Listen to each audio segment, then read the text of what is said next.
We are in Minneapolis, Minnesota. Lucky to be joined by ESPN's Jim Trotter. And Jim, I know Bowl weeks are always crazy, but when there's rumors of trades and things like that around the league, I know that kind of amplifies things. What's this week been like? Well, for me personally, it's been fairly easy. I didn't get in until Wednesday, so I missed some of the early madness.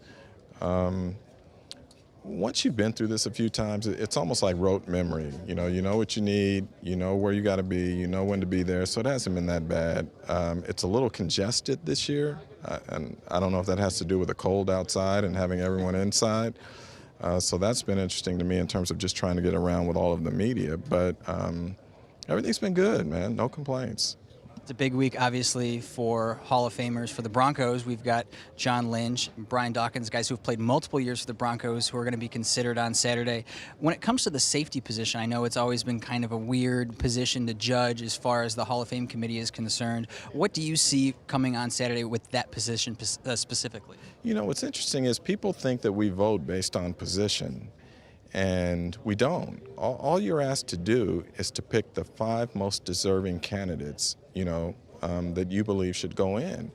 So, like I've had Hall of Fame guys who I expect to be Hall of Fame players tell me, oh, they'll never put 2 players from the same position in at the same year. And I said, that's just not true. And he was going to argue with me, and he said, well, name the last time it happened. I said, last year. I said, we had 2 running backs go in at the same position. So, truly it just comes down to who do you believe are the best 5. And you're right, the safety position has not gotten the respect that it deserves. The last true safety, guy who came in playing safety and left playing safety, was Kenny Houston, who played in the 70s. So to me, it's one of those positions that for whatever reason, the voters haven't given the respect to it that it deserves. And hopefully that'll change soon, because obviously John and Brian are both deserving.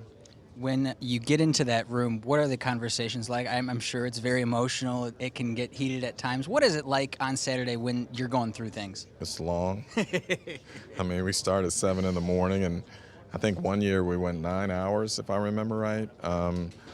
But the thing you learn that people on the outside don't realize is how seriously the voters take it and the work that they put in prior to coming into the room. It doesn't get heated a lot as much as people think. You have disagreements, but everyone tries to be professional. And at the end of the day, you have to remind yourself it's not your Hall of Fame. You're one of 48 voting. So I always do this test with friends of mine. They'll say, how did you put so-and-so in and not so-and-so? And I said, okay, let's do this. Get a group of guys together, and I'll give them, a piece of paper and say, here are the 15 names. Give me your 5 to go in.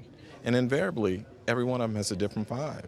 And so I said, that's what we're dealing with here. With some players, you have a consensus, no doubt. You get a Jerry Rice or this year, I think a Ray Lewis. I don't think anybody would say Ray Lewis isn't deserving of going into the Hall of Fame.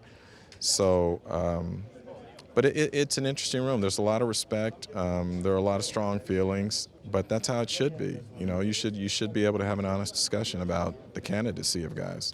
Last question for me. I know a lot of our fans would like to see Pat Bowlen, obviously, in the Hall Sure. of Fame for the Contributors Committee vote. Jerry Jones has been the last owner to go in. How do you think Mr. B's chances will go this upcoming year? It's hard to project chances. It's always a dangerous thing when it comes to the Hall of Fame. There's no question Mr. Bowlen is deserving of going in the Hall of Fame. I think he's going to get very strong consideration next year, just as he did this year and the year before. So, for me with Mr. Bowlen, I think it's more a matter of when, not if. And I know Broncos fans don't like to hear that. They wanted it done yesterday. But I always say this, there are a lot of deserving candidates, and they don't all get in on the timetable that you want. So Mr. B will be in there. I can't say when, but I feel good about his candidacy, and I think it's going to be one of those sooner than later type deals. Jim, appreciate your time. Thanks. No, thanks for having me.